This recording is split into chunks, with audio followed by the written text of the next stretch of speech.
Say YouTube, what's good, fight fans? It's your boy D Scott back again. What's good with y'all? We back for another video. I'm on the grind. On the way to 100 subscribers. Let's get it up. Let's get it up. Go ahead. Before I start this video, just break down the UFC 324. Merab Dvalishvili versus Petr Yan. Please like. And guys, we're trying to build this community. We have tons of MMA journalists, but we need a little bit little sprinkle of some razzle dazzle, a little more ethnicity into it, if you know what I mean. So go ahead and support and let's build this community up. Be a OG.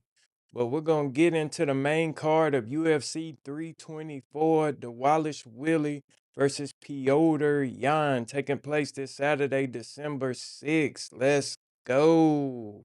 First, I'm gonna run through the card real quick and give y'all my opinion on some good fights that'll be good to watch on this card. So bear with me. Let's run through these cards on these fights on the prelims, and I'm gonna let y'all know what to watch, guys. Okay. Here we go. On the early prelims, definitely got to tune in to Edson Barbosa versus Jalen Turner, the OG versus the YN, the young one. Jalen Turner is making his return after retiring young from the sport. He felt like he just wasn't in it no more and had to give himself time and take time away from the sport. But I'm glad to see Jalen Turner return. He's a great fighter, kind of easy out of Sanya at striking, love his striking.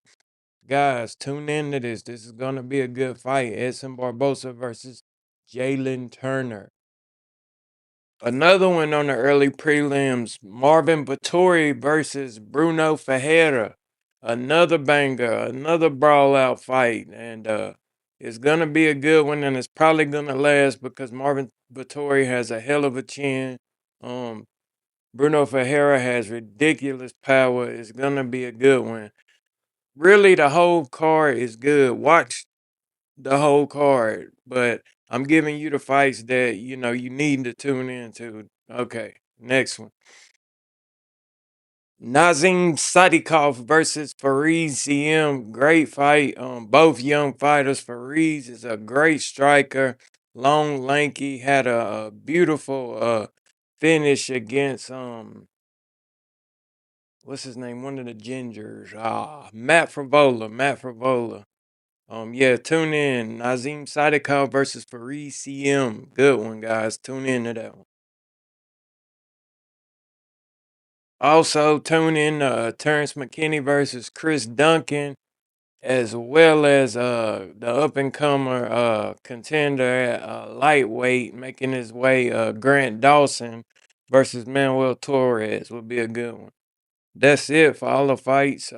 That's most of the fights on the card, but those are the ones I definitely tune into. Let's get into this breakdown on this main card. Let's get it. Bear with me, guys. I got a little bit of a sore throat brewing. You know, it's that time of the year. Trying to get these meds in me to, prevent this. But let's get into this main card. First fight on the main card, we have Jan Blachowicz versus Bogdan Gusgov. Jan, the Polish power, Blachowicz. Am I saying that right this time? I know I was murdering his name before.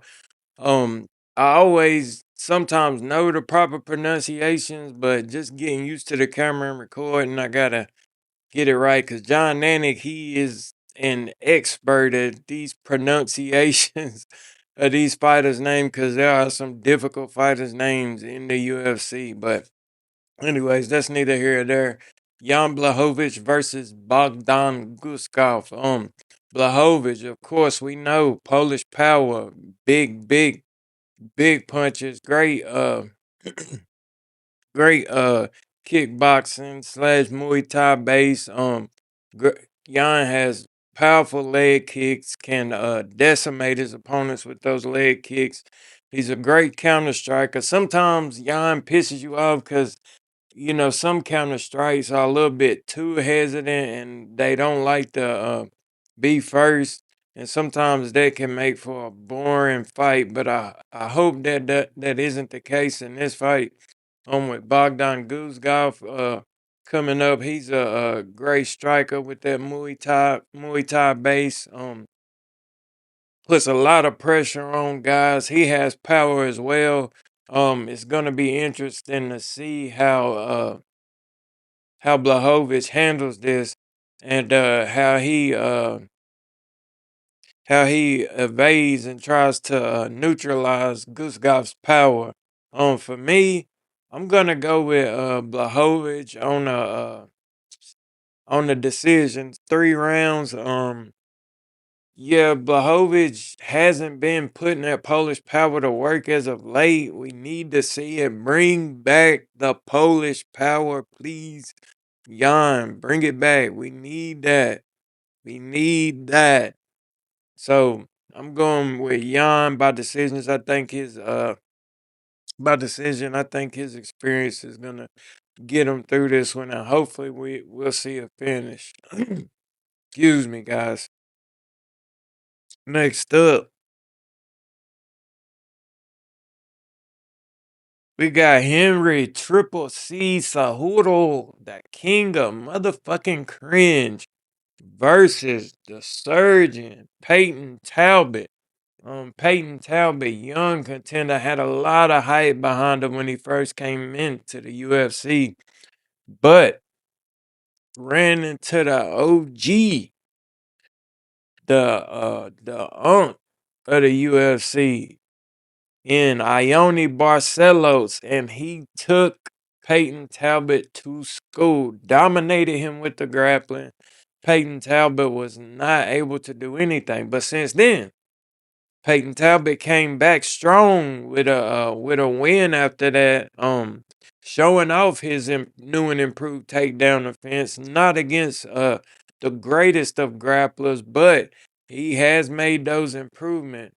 But I think it's gonna be tough for him with the experience and the amount of accolades that Henry Cejudo has inside the UFC and as a Olympic champion in wrestling. His technique, his mind for the game is one of the best, even though he is annoying and cringy as fuck at times. But Triple C is gonna test that wrestling. He's gonna test that wrestling. And Payton Talbot does have a decent chance to win this fight because he can catch Cejudo. His key is gonna be to use his length and use his long range strikes to try to keep Cejudo at bay and punish him for trying to cross the void, as Mighty Mouse would say, and enter in the striking distance. But it's gonna be difficult for him. Um, I'm gonna take Cejudo by decision in this one. Cejudo does have power as well. It's gonna be a little bit harder for him to get that off, but he is good and effective and tactical at closing the distance, being a shorter fighter and having to work with that for all of his career and the accomplishments he's had with his abilities. I feel like he'll get the job done, but guys. Peyton Talbot has good power, but his power doesn't hold up. Once he gets tired and if Hudo wrestles him down, he probably will lose a lot of that pop and the power in his punches. So, yeah, he does have a chance to get it done, but I'm gonna go with the safe bet and go with Cejudo by decision.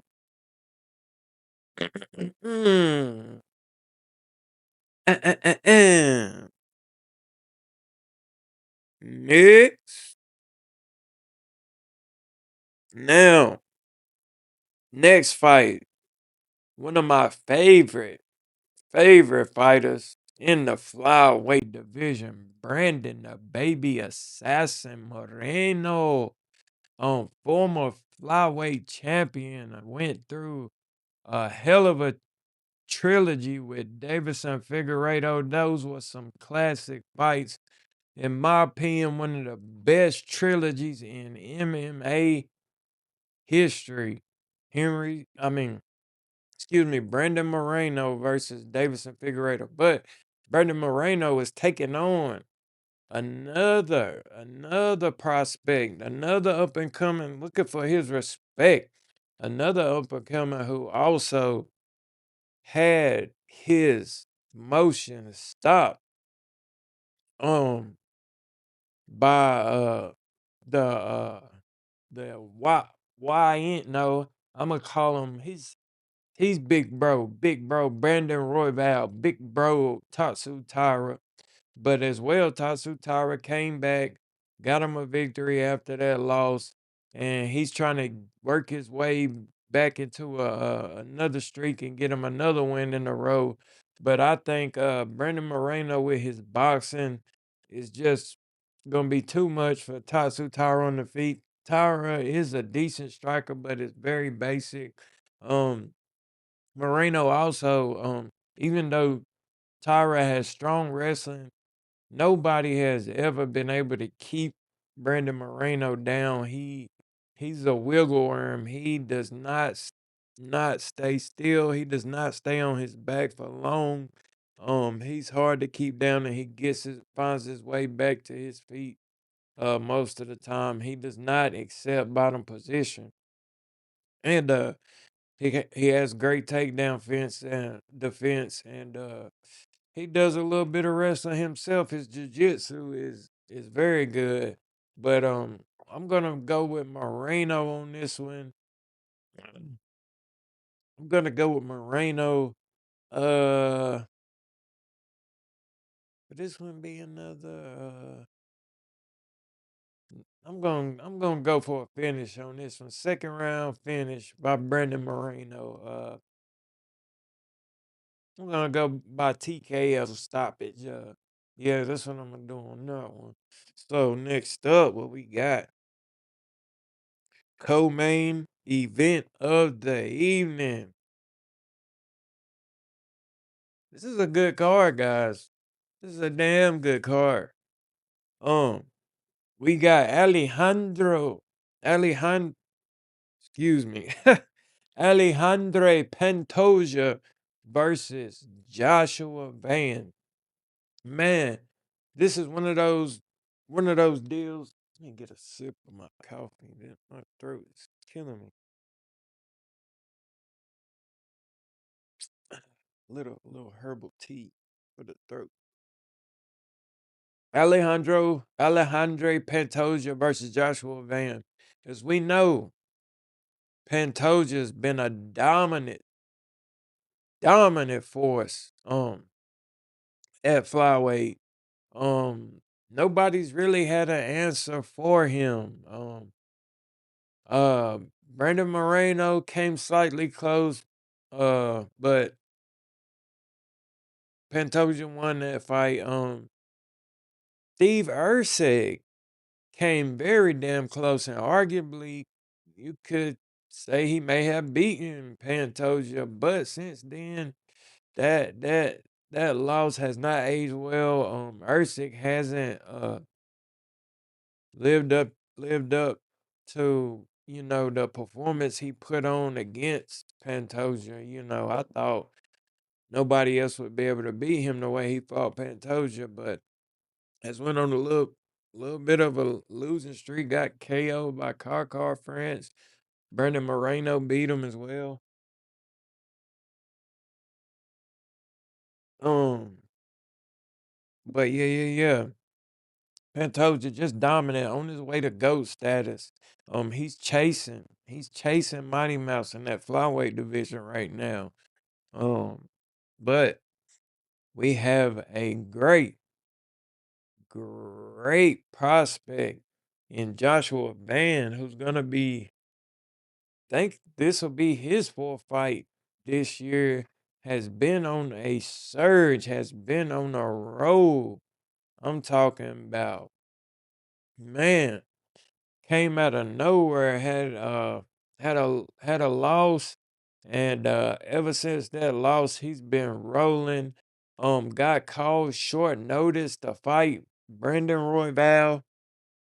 Short notice fight against the number one contender of the division. Took the fight on short notice, came in and did his thing, beat Brendan Royval. Man, that also, if you haven't seen it, go back and watch Brendan Royval versus Joshua Van. Classic fight, instant classic. Banger, one of the best fights of the year, 2025, guys. Joshua Van with his um, beautiful boxing, has plenty of juice and pop in those punches. Beautiful combinations. Has a good high kick as well.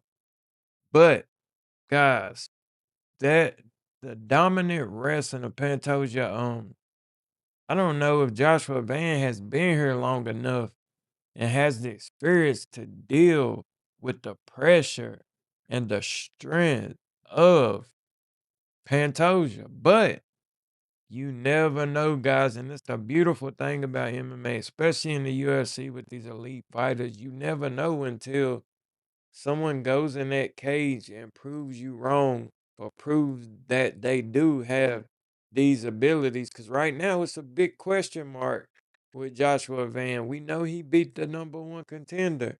You know what I'm saying? But Alejandro Pantoja's a whole nother puzzle, a whole nother problem, big smoke. And we just had to see. I think he has decent takedown defense, but Pantoja is similar to Merab, like guys that usually have great takedown defense, just cannot stop them, with how strong they are, first of all, and how quick they're in on a single or a double, or taking your back or getting to your hips. And also the sheer volume of takedown that these guys will attempt. They're not discouraged if they don't get the first, second, or third takedown. They're gonna come at you. And they have power on the feet. Pantoja has power. He's strong. He's developed his striking. So this is gonna be a good one. This is a banger. But also on this one, I'm gonna go with the safe bet and go Pantoja by second round submission. 2 round. Three maybe. But yeah, if Joshua Van is that tough and is able to make it 5 rounds, he may could win the decision. He also has that power. He could get Pantoja out of here, but Pantoja has a hell of a chin. I mean, iron chin. I mean, before he polished his striking, he was running in the guy's head first, taking shots to get to his wrestling, or laying his shots, and it was just crazy. But yeah, guys, I'm gonna rock with the champ Pantoja, but it's gonna be a good fight. All right, let's wrap this thing on up. Let's wrap it up. Coming on in, main event of the evening, we got Merab, the Machine, the Wallish Willie versus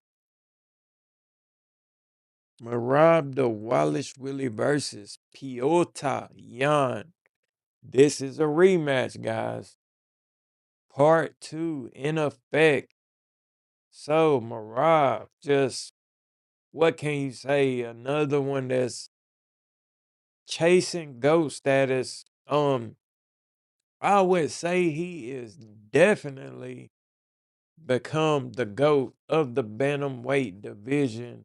Um, who else has done what he has done? I mean, You got Cejudo, but Cejudo was double champ, but I mean, he still didn't have the amount of wins as Merab.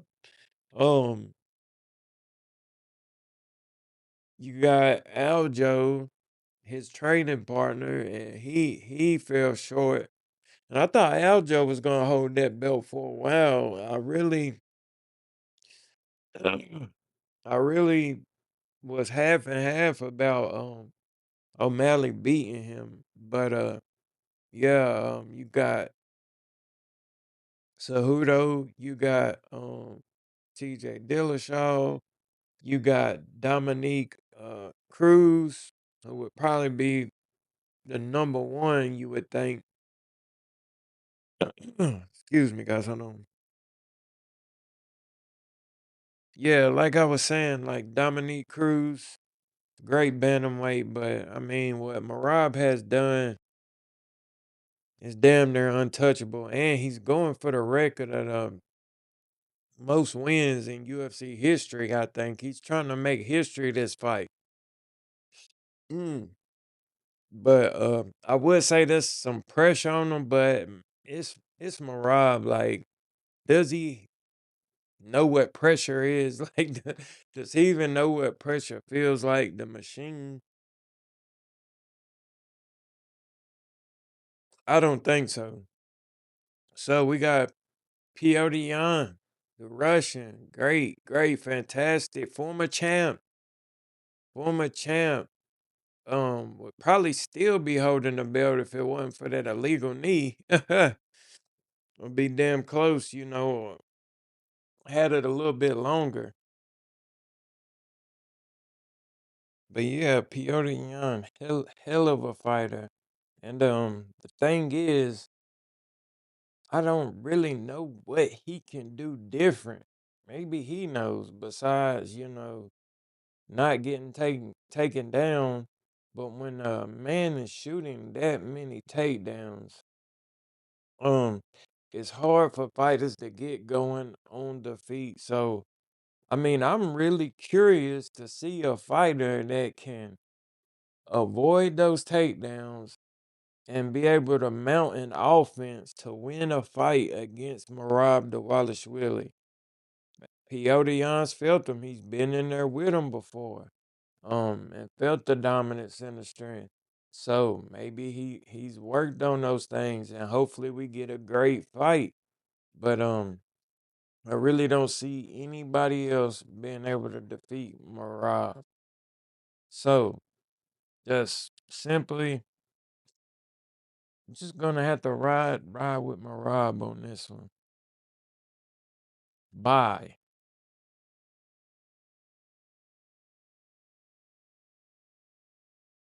I'm gonna have to stick with the champ. So Merab, third round finish, submission.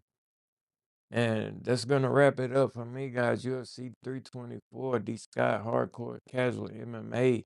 Like, share, comment. Let me know your thoughts on the fights. What you think's gonna happen? How these things gonna unfold? Let me know your picks. I'm out. Peace.